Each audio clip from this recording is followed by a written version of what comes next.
నపై లీలా Desai SRTV వార్తలకు స్వాగతం. ఈనాటి ముఖ్యాంశాలు: సేవా కార్యక్రమాలకు యువత ముందుకు రావాలి. బెంగళూరుకు చెందిన ప్రముఖ పారిశ్రామికవేత్త శ్రీనివాసులరాజు పిలుపు. చిత్తూరు జిల్లా కలికిరి మండలంలో సైనిక పాఠశాల ఆవరణంలో ప్రశాంతంగా ముగిసిన సైనిక ప్రవేశ పరీక్షలు. చిత్తూరు జిల్లా కలికిరి మండలంలోని సైనిక పాఠశాల ఆవరణంలో 6వ తరగతి మరియు 9వ తరగతి ప్రవేశ పరీక్షలు ఈ రోజు రాష్ట్ర వ్యాప్తంగా 5 సెంటర్లలో అత్యంత భద్రతా ప్రమాణాలతో ప్రశాంతంగా నిర్వహించారు. ఒక కలికిరి సైనిక పాఠశాల సెంటర్ ఉదయం 6 గంటల నుండే పిల్లలు, వారి తల్లిదండ్రులు సుమారు 1000 మంది వరకు హాజరయ్యారు. 6వ తరగతి ప్రవేశ పరీక్ష ఉదయం 9 గంటల నుండి 11 గంటల వరకు మరియు 12 గంటల నుండి 12 గంటల 50 నిమిషాల వరకు రెండవ పరీక్ష నిర్వహించడం జరిగింది. ఈ పరీక్షకు 321 మంది హాల్ టికెట్స్ తీసుకోగా 305 మంది పరీక్ష రాయడం జరిగింది. అదేవిధంగా 9వ తరగతి ప్రవేశ పరీక్ష ఉదయం 9 గంటల నుండి 11 గంటల వరకు మొదటి పేపర్ పరీక్ష నిర్వహించడం జరిగింది. 12 గంటల నుండి 2 గంటల వరకు రెండవ పేపర్ పరీక్ష నిర్వహించడం జరిగింది. ఈ పరీక్షకు 191 మంది హాల్ టికెట్స్ తీసుకోగా 124 మంది హాజరు కావడం జరిగింది. ఈ సందర్భంగా విద్యాలయ హౌస్ ఇన్ఛార్జ్ కుమార్ ఎస్ఆర్టీవీతో మాట్లాడారు. విద్యార్థులకు మరియు వారి తల్లిదండ్రులకు కావాల్సిన ఏర్పాట్లు చేయడం జరిగిందని, విద్యార్థులు చాలా ప్రశాంతంగా పరీక్ష రాస్తారని వారు తెలియజేశారు. టెస్ట్ 2017-18 ఈరోజు కండక్ట్ చేయడం జరిగింది. మొత్తం 5 సెంటర్లో కండక్ట్ చేయడం జరిగింది. మన కలికిరి సెంటర్ ద్వారా 6వ తరగతి ప్రవేశ పరీక్ష కోసం 321 మంది అప్లికేషన్లు అప్లై చేయగా మనకి 305 మంది ప్రజెంట్ అయ్యారు, 16 మంది ఆబ్సెంట్ అయ్యారు. ఇది మొత్తం సీట్లు 105. అదేవిధంగా 9వ తరగతి కోసం 191 మంది అప్లై చేయగా 124 మంది ప్రజెంట్ అయ్యారు. వీరికి 18 రూమ్లందు ఎగ్జామినేషన్ హాల్ ప్రొవైడ్ చేయడం జరిగింది. వీళ్ళకి పేరెంట్స్ కోసం ఇండోర్ స్టేడియంలో వసతి ఏర్పాటు చేయడం జరిగింది. 2 గంటల వరకు ఈ ఎగ్జామినేషన్ అయింది. త్వరలో ఒక పరీక్ష ఫలితాలు తర్వాత ఒక ఇంటర్వ్యూలు కండక్ట్ చేసి ఈ జూన్ కల్లా ప్రవేశం కల్పించబడుతుంది. పూనూరు పట్టణంలోని కొత్త ఇల్లు మున్సిపల్ పాఠశాలలోని క్షత్రియ యువత ఆధ్వర్యంలో రక్తదాన శిబిరాన్ని బెంగళూరుకు చెందిన ప్రముఖ పారిశ్రామికవేత్త శ్రీనివాసులరాజు ప్రారంభించారు. ఈ సందర్భంగా ఆయన మాట్లాడుతూ సమాజాభివృద్ధి జరగాలంటే యువత ముందుకు రావాలన్నారు. శిబిరంలో 59 మంది యువకులు రక్తదానం చేయడం హర్షణీయమన్నారు. ప్రమాదాల్లో గాయపడి రక్తం అందక ఎంతో మంది మృతి చెందుతున్నారని, మహిళలు అనారోగ్యంతో బాధపడుతూ వారికి అవసరమైన రక్తం సకాలంలో అందక రక్తహీనతతో మృత్యువాత పడుతున్నారని ఆవేదన వ్యక్తం చేశారు. వారిని కాపాడాలంటే యువత తమ రక్తాన్ని శిబిరాలలో ఇవ్వడం వలన బ్లడ్ బ్యాంకుల్లో నిల్వ ఉండటం వల్ల కొంతమంది ప్రాణాలు కాపాడుకోవడానికి అవకాశం ఉంటుందన్నారు. ఈ కార్యక్రమంలో రెడ్డప్పరాజు, సుబ్రహ్మణ్యం రాజు, పురుషోత్తం రాజు, పవన్ కుమార్ రాజు, నవీన్, అనిల్, చిన్నబాబు, దయానంద్ రాజు, లక్ష్మణ్ రాజు, భాస్కర్ రాజు తదితరులు ఇందులో పాల్గొన్నారు.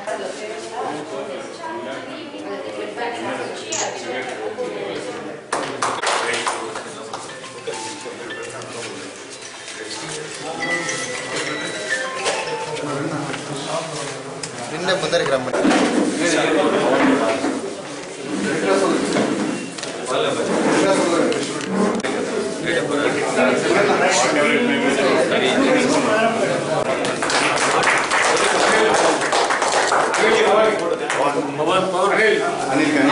ఒక సెకండ్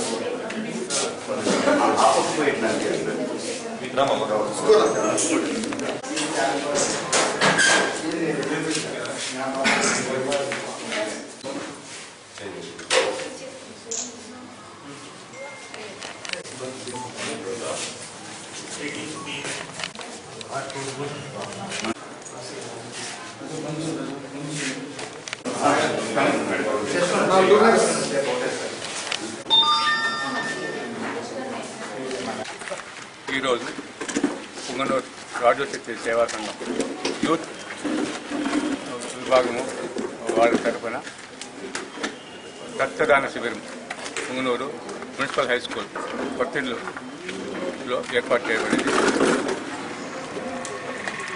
రాజు చెట్టు యూత్ అసోసియేషన్ సభ్యులు ఈ మధ్య కాలంలో రక్తం లేక కొంత ఇబ్బంది పడినారని వార్తలు వచ్చినందున అందుకు స్పందించి ఈ సంఘం యూత్ విభాగం నుంచి ఈరోజు రక్తదాన శిబిరం ఏర్పాటు చేసి ఉన్నారు.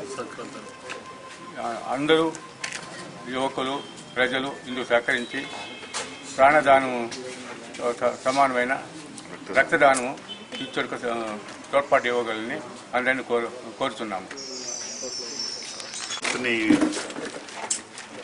I would wish very all the best for the youth. And then congratulations. Continue to do a good job. Thank you. నుంచి అందరూ యూత్లు ఇట్లా కార్యక్రమం చేసినందుకు చాలా సంతోషం అవుతుంది. వాళ్ళు ఇట్లా కార్యక్రమంలో పదే పదే మళ్ళా కంటిన్యూ చేసి బాగా చేయాలని చెప్పేసి అందరినీ కోరుకుంటున్నాను. అందరూ యూనిటీగా బాగా జతలో ఉండి ప్రతి ఒక్కదానికి మన సంఘం ప్రెసిడెంట్ గారికి అందరికీ సహకరించాలని కోరుకుంటున్నాను. ఈరోజు రాజు యూత్ అసోసియేషన్ ఆధ్వర్యంలో నిర్వహిస్తున్నటువంటి ఉచిత రక్తదాన శిబిరాన్ని ఈరోజు నిర్వహించడం జరిగింది. మన యొక్క పుంగనూరు కొత్తేళ్ళ మున్సిపల్ హై స్కూల్ నందు రాజు క్షత్రియ యూత్ అసోసియేషన్లో ద్వారా ఈ యొక్క ఉచిత రక్తదాన శిబిరాన్ని నిర్వహించడం జరుగుతోంది. ముఖ్య ఉద్దేశం ఏమంటే సేవలలోకెల్లా గొప్ప సేవ అనేది విద్యాదానం, రక్తదానం. ఎంతోమంది అపోహపడుతూ ఉంటారు. ఏమంటే ఈరోజు మేము రక్తం ఇచ్చేస్తే మళ్ళీ మాకు రక్తం రాదేమో అనేసి ప్రతి ఒక్కరికి కూడా ఒక సందేహం అనేది ఉన్నది. మన శరీరంలో నుంచి ఇచ్చే రక్తంలో వితిన్ 48 అవర్స్లో మళ్ళీ ఆ బ్లడ్ అనేది మళ్ళీ రోడ్వేట్ అవుతుంది. దాని గురించి ఎవరికి అపోహ అవసరం లేదు. మామూలుగా ఎంతోమంది డబ్బు ఉంటుంది, కానీ ఆ మనిషికి రక్తం అనేది దొరకదు. కాబట్టి మేము ఈ యొక్క సేవా కార్యక్రమాన్ని 10 మంది కోసం ఉపయోగపడేటువంటి కార్యక్రమంగా భావించి ఈ సంక్రాంతి సందర్భంగా ఎన్నో సంక్షేమ కార్యక్రమాలు చేస్తూ ఉంటాం. అందులో భాగంగా ఈరోజు ఈ యొక్క రక్తదాన శిబిరాన్ని ఇక్కడ నిర్వహించడం జరుగుతూ ఉంది. కాబట్టి మా యొక్క క్షత్రియ సోదరులే కాదు, ప్రతి ఒక్క కమ్యూనిటీ వాళ్ళు కూడా వచ్చి ఇందులో పార్టిసిపేట్ చేసి రక్తదానం ఇచ్చినట్లయితే ఖచ్చితంగా మనము ఒక ప్రాణాన్ని కాపాడుతామనేది ఈ యొక్క సమావేశం ద్వారా తెలియజేస్తున్నాం. ఇందుకు సహకరించినటువంటి మా యొక్క సోదరులకు అందరికీ కూడా పేరు పేరున ప్రతి ఒక్కరికి కూడా మా యొక్క క్షత్రియ సంఘం తరఫున ప్రత్యేక కృతజ్ఞత తెలియజేస్తున్నాం. దీనికి సహకరించినటువంటి ఎలక్ట్రానిక్ మీడియా వారికి, ప్రింట్ మీడియా వారికి, ప్రతి ఒక్కరికి కూడా మా రాజు క్షత్రియ యూత్ అసోసియేషన్ ఆధ్వర్యంలో రెడ్ క్రాస్ సొసైటీ వారి సహకారంతో ఈ యొక్క కార్యక్రమాన్ని మేము ప్రారంభించడం జరుగుతుంది. Thank you sir. ఈవినింగ్ వస్తుంది. ఈరోజు ఈ యొక్క రక్తదాన శిబిరము ఉదయం 10 గంటలకి స్టార్ట్ చేయడం జరిగింది. మధ్యాహ్నం 3-4 గంటల వరకు కూడా ఈ యొక్క కార్యక్రమాన్ని కొనసాగుతుంది. కాబట్టి రక్తదానం చేసేటువంటి వ్యక్తులు వచ్చి ఈ యొక్క కార్యక్రమంలో పార్టిసిపేట్ చేసి రక్తదానం చేయవలసిందిగా కోరుకుంటున్నాను. మన మదనపల్లిలో బ్లడ్ బ్యాంక్ ద్వారా మనము ప్రజలందరి దగ్గర బ్లడ్ తీసుకోవడంతో వారికి అందరికీ అనేక, ముఖ్యంగా మదనపల్లి డివిజన్ వచ్చింది, మదనపల్లి టౌన్ వచ్చిందను మన కర్ణాటక ఆంధ్ర బార్డర్లో ఉంది. కనీసం దినాము ఒక మదనపల్లి హాస్పిటల్లోనే 10 వరకు యాక్సిడెంట్స్ వస్తున్నాయి. సరౌండింగ్ ప్రైవేట్ హాస్పిటల్స్ కానీ పుంగనూరు, వాయిల్పాడు, పీలేరు ఈ బెల్ట్లో కనీసం 70 యూనిట్స్ ఉంటే కూడా మనకు సాల్దు. అయినా కూడా మనం ప్రతి దినము 20 మందికి నుంచి 10 మందికి తక్కువ లేకుండా బ్లడ్ ఇస్తున్నాము. ముఖ్యంగా ఒక బ్లడ్ ఇవ్వడం వలన ఒక ప్రాణాన్ని కాదు, ఒక చైర్మన్, ఒక మంచి ఎఫిషియెంట్ ఇంజనీరు, ఎఫిషియెంట్ డాక్టర్ ఉంటాడు. ఆ ఎఫిషియన్సీ టక్కన ఆయన యాక్సిడెంట్ అయ్యి చనిపోయాడు అనుకోండి, మళ్ళీ తయారు కావాలంటే మనకు చాలా ఖర్చు, లేట్ కూడా. సమయానికి ఒక మదనపల్లి మంచి టాప్ మోస్ట్ ఇంజనీరు లేకుంటే టాప్ మోస్ట్ డాక్టర్ ఉంటారు, ఆయన యాక్సిడెంట్లు అయినారు. అదే సమయానికి బ్లడ్ ఉండి వారికి కానీ సేవ్ చేసింటే ఒక ప్రాణంతో, కాబట్టి ఒక నెల నుంచి మళ్ళీ అతనికి అందరికీ చాలామందికి మనము సేవ చేయడానికి ఆ ఎఫిషియన్సీని ఉపయోగపెట్టడానికి అవకాశం ఉంటుంది. కాబట్టి ప్రతి ఒక్కరు కూడా ఒక యూనిట్ మేము ఇస్తున్నాము అంటే ఏదో ఒకరికి ఏదో ఇస్తున్నామని కాదు, ఒక ప్రాణాన్ని, ఒక ఊరిని, ఒక ఫ్యామిలీని మనం సేవ్ చేసిన వాళ్ళు అవుతాం. ముఖ్యంగా బ్లడ్ డొనేషన్ క్యాంపులు అందరూ పాల్గొని ప్రతి ఒక్కరు కూడా దీన్ని చైతన్యంగా తీసుకొని చేయాలి. ముఖ్యంగా ఇప్పుడు రాజుగారు ఇక్కడ మన మదనపల్లి పుంగనూరు క్షత్రియ దీని తరఫున ఇవ్వడము వారికి అందరికీ మేము చాలా అభినందనీయం. ముఖ్యంగా మదనపల్లిలో వెల్ విషర్స్, హెల్పింగ్ మైండ్స్ వీళ్ళు ప్రతి ఒక్క తూరు కూడా మదనపల్లిలో బ్లడ్ లేనప్పుడు కూడా బ్లడ్ బ్యాంకులో వాళ్ళు వచ్చిందని మేము ఉన్నాము అని ఇవ్వడము నిజంగా వీళ్ళని ఆబును వీళ్ళందరినీ కూడా మేము అప్రిషియేట్ చేస్తున్నాం వాళ్ళ టీంని కూడా. రాష్ట్ర ముఖ్యమంత్రి నారా చంద్రబాబు నాయుడు వారి స్వగృహంలో మీడియా సమావేశాన్ని నిర్వహించారు. ఈ సందర్భంగా ముఖ్యమంత్రి మాట్లాడుతూ ప్రజలు వారికి ఇచ్చిన పనిని మనసు పెట్టి పనిచేయాలని సూచించారు. కళలకు, సంస్కృతికి, సాహిత్యానికి, ఆహారానికి ప్రాధాన్యతని ఇవ్వాలన్నారు. గ్రామీణ కళలు, సాంప్రదాయాలు, ఆటలను ప్రోత్సహించాలని, వారసత్వాన్ని కాపాడుకోవడాన్ని ప్రోత్సహించడం జరుగుతుందన్నారు. అటువంటి వారే జీవితంలో ఇతరుల కంటే ముందు వరుసలో ఉంటారన్నారు. వారిలో ఒత్తిడి తగ్గి ఆత్మవిశ్వాసం పెరుగుతుందని, జన్మభూమిలో ఫిర్యాదులు తగ్గాయని, సంక్షేమ కార్యక్రమాలకు ఆధార్ అనుసంధానంతో అమలు జరుగుతుందన్నారు.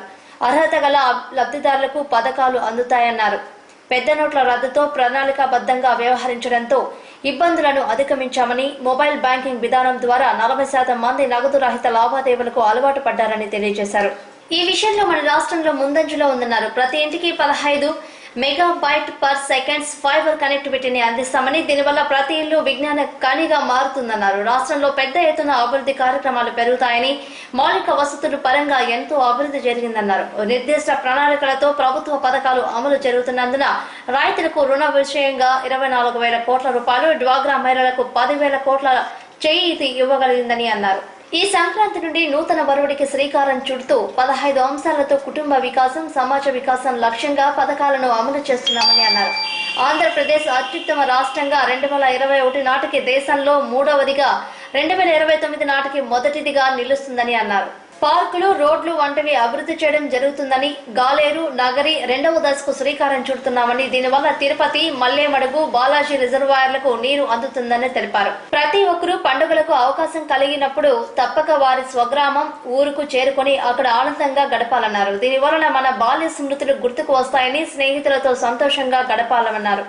అమ్మ జన్మభూమి ఆంధ్రప్రదేశ్ను మరవరాదన్నారు. దీని వలన అందరూ కలుసుకుని ఒకరి సుఖ సంతోషాలు ఒకరు పంచుకునే అవకాశం కలుగుతుందని, దీనిని పోగొట్టుకోరాదన్నారు.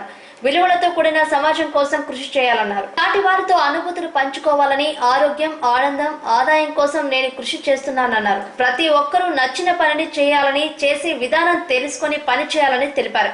మౌలిక వసతుల అభివృద్ధి, ఉపాధి కల్పన కోసం కృషి చేస్తున్నామన్నారు. చిత్తూరు జిల్లా దేవాలయాలకు ప్రసిద్ధని, వైకుంఠమాల ఏర్పాటుకు అధికారులను ఆదేశించాలన్నారు. జిల్లాను సిటీ ఆఫ్ ట్యాంక్స్ గా అభివృద్ధికి పలు ఆదేశాలు ఇవ్వడం జరిగిందన్నారు. గ్రామ స్థాయి పర్యాటకాన్ని ప్రోత్సహించాలని, అరాచకాలు చేసే వారితో కఠినంగా వ్యవహరిస్తానని హెచ్చరించారు. 4వ విడత జన్మభూమి మా ఊరి కార్యక్రమం బుక్లెట్ ను ముఖ్యమంత్రి ఆవిష్కరించారు. ఈ సమావేశంలో ఎమ్మెల్సీ గౌనివారి శ్రీనివాసులు, రాష్ట్ర అటవీ శాఖ మంత్రి బొజ్జల గోపాలకృష్ణారెడ్డి, జిల్లా ఇన్ఛార్జ్ మంత్రి సి నారాయణ, సత్యవేడు ఎమ్మెల్యే తలారి ఆదిత్య, జిల్లా కలెక్టర్ సిద్ధార్థ్ జైన్, జేసీ గిరీష తదితరులు ఇందులో పాల్గొన్నారు. స్వాతంత్ర్యం వచ్చి దాదాపు 70 సంవత్సరాలు పూర్తయిన మన పుంగూరు మున్సిపాలిటీలోని 2వ వార్డులో నివసించే ప్రజల పరిస్థితి చాలా దుర్భర స్థితిలో ఉంది. 2వ వార్డు జోగిన్లు కృష్ణా ఏసీ గోడన్ ముందర నివసించు దాదాపు 40 కుటుంబాలు దరిద్రంతో మగ్గి పూరి గుడిసెలతో ఉంటూ గాజులు, పూసులు అమ్ముకుంటూ జీవనం సాగిస్తున్నారని, కానీ వారికి పుంగూరు మున్సిపాలిటీ కానీ, రెవెన్యూ అధికారులు కానీ వారికి ఎటువంటి సౌకర్యం కల్పించలేదు. రోడ్లు కానీ, పెన్షన్ కానీ, మురుగు కాలువలు కానీ, టాయిలెట్స్ కానీ లేక చాలా ఇబ్బందులు పడుతున్నారు. ఎస్సీ, ఎస్టీ, బీసీ కులాలకు చెందిన వారు పాలకులకు ఎన్నిసార్లు విన్నవించుకున్నా ఫలితం లేక సబ్ కలెక్టర్ కి, కలెక్టర్ గారికి, ఎంఆర్ఓ గారికి, మున్సిపల్ కమిషనర్ గారికి అర్జీలు ఇచ్చి విసిగిపోయి మా బతుకులు ఇంతే అని అనుకున్న సమయంలో ఏఐటీసీ ప్రధాన కార్యదర్శి వెంకటరమణారెడ్డి మాకు అండగా నిలిచి అధికారుల దగ్గరకు మమ్మల్ని తీసుకుని పోగా కొన్ని వీధి దీపాలు వేసి చేతులు దులుపుకున్నారు. మా జోగిన్లకు సౌకర్యాలు చేయకపోతే ప్రభుత్వం మీద ఉద్యమానికి దిగి మా నిరసన తెలిపి ధర్నా కార్యక్రమాలు చేస్తామని తెలియజేశారు. ఈ కార్యక్రమంలో వెంకటరమణ, లక్ష్మక్క, దేవి, యూసఫ్, వెంకటమ్మ తదితరులు ఇందులో పాల్గొన్నారు.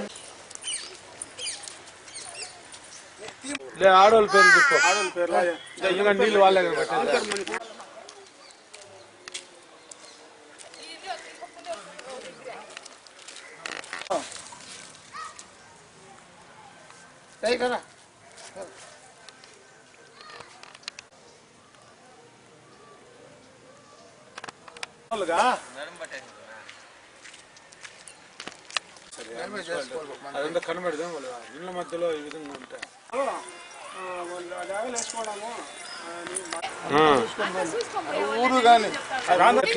చేసుకొని అట్లా దొబ్బుకొని వెళ్ళిపోతాడు. మేము అడుచుకుంటే కూడా మేము 50 మంది నిలబడుకుంటే కూడా ఆయన ఇట్లా పిలుచుకొని చూపిద్దామునే ఇట్లా మేడం మీద ఇట్లా చూసినాం కన్నులతో చూసి అంతా వదిలేసిండేది.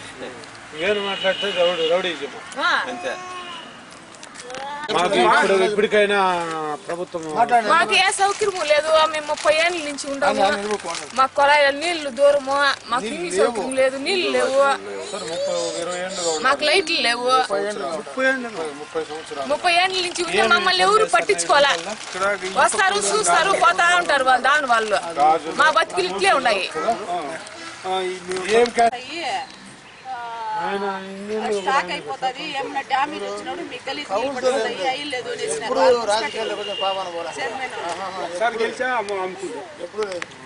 నీళ్ళు లేవు, పాములు ఇవి ఏమంటే చెట్లు గుట్లు రోడ్డు ఏం కానీ లేదు సార్ మాకు. అవుతావా ఏం చెప్పినా ఎవరు పట్టించుకోవటం లేదు మాకు.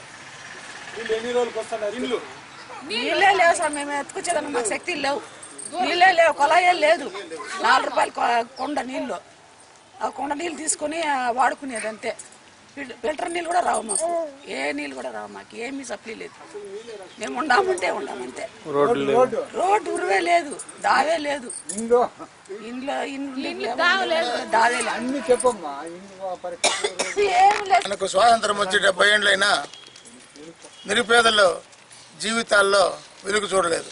మోడీ ఏమంటా ఉన్నా అంటే స్వచ్ఛ భారత్ అని చెప్పని సంకలు గుద్దుకుంటా ఢిల్లీలో పోజులు ఇచ్చుకుంటా ఆయనకు తోడుగా చంద్రబాబు నాయుడు ఇంటికి కొలాయిస్తా అని చెప్పని అందరినీ ఆదుకుంటా చెప్పని నిరుపేదలు లేని రాజ్యాంగాన్ని తీర్చిదిద్దాలని చెప్పని గొప్పలు చెప్పుకుంటా ఉన్న చంద్రబాబు నాయుడు ఈరోజు ఈ జోగిని చూస్తే పుంగనూరు 2వ వార్డు జోగిని చూస్తే కనీసం సిగ్గు శరము ఉండే నాయకులు ఎవడనైతే దీన్ని అర్జెంటుగా పట్టించుకొని వాళ్ళకి కాలువలు అయితేనేమి, నీళ్లు అయితేనేమి, కాదు ఇండ్లు అయితేనేమి, రోడ్లు అయితేనేమి, కరెంట్ అయితేనేమి కంపల్సరిగా ఇవ్వాలని ఏఐడి తరఫున కోరుకుంటున్నాను. అదేవిధంగా ఇదే కొనసాగితే గాన కంపల్సరిగా రాబోయే కాలంలో పాలకులు నిలదీసి ఈ సమస్యల మీద ఉద్యమం చేస్తామని పెద్ద ఎత్తున డిమాండ్ చేస్తూ ఉన్నాం. ప్రజల కోసం ప్రభుత్వం అని నిన్న చంద్రబాబు నాయుడు ఇంటికి పోవాలని చెప్పన్నాడు. నీళ్లు లేక గుక్కి నీళ్ళు లేక పాపము వాళ్ళు ఊపిన దూరం నుండి మోసుకొచ్చి ఇంట్లో గడుపుకుంటా ఉన్నారు. అదేవిధంగా ఈ మున్సిపాలిటీ నెంబర్ 1 మున్సిపాలిటీ చెప్పని అవార్డు ఇచ్చిన ప్రభుత్వము ఇలాంటి ప్రదేశాలు పట్టించుకోకుండా కనీసము ఈ వార్డు కౌన్సిలర్ కానీ, చైర్మన్ కానీ, మున్సిపల్ సిబ్బంది కానీ ఈ సమస్యల మీద స్పందించకుండా ఇదే విధంగా గాలికి వదిలేస్తున్నారు. నేనైతే దీన్ని సబ్ కలెక్టర్ దృష్టి తీసుకున్నా, కలెక్టర్ దృష్టి తీసుకున్నా, ఎంఆర్ఓ గారి దృష్టి తీసుకున్నా, కమిషనర్ దృష్టి తీసుకున్నా, ఏ ఊరు తీసుకుపోయినా వీళ్ళ కష్టాల ముటుకు దేవుడికి వదిలేసి వాళ్ళ ముటుకు హ్యాపీగా ఏసీ రూమ్లో కూర్చొని కొలుకుతూ ఉన్నారు. దీని మీద స్పందించకపోతే కంపల్సరిగా మేము రేపు రాబోయే కాలంలో ఉద్యమం చేసి ఈ సమస్యల మీద పోరాడతామని డిమాండ్ చేస్తా ఉన్నాం. ఈనాటి ముఖ్యాంశాలు: సేవా కార్యక్రమాలకు యువత ముందుకు రావాలి. బెంగళూరుకు చెందిన ప్రముఖ పారిశ్రామికవేత్త శ్రీనివాసులరాజు పిలుపు. చిత్తూరు జిల్లా కలికిరి మండలంలో సైనిక పాఠశాల ఆవరణంలో ప్రశాంతంగా ముగిసిన సైనిక ప్రవేశ పరీక్షలు. ఇవి ఈనాటి SRTV వార్తల ముఖ్యాంశాలు. మరిన్ని విశేషాలతో మళ్ళీ కలుస్తాం. అంతవరకు సెలవు. నమస్కారం.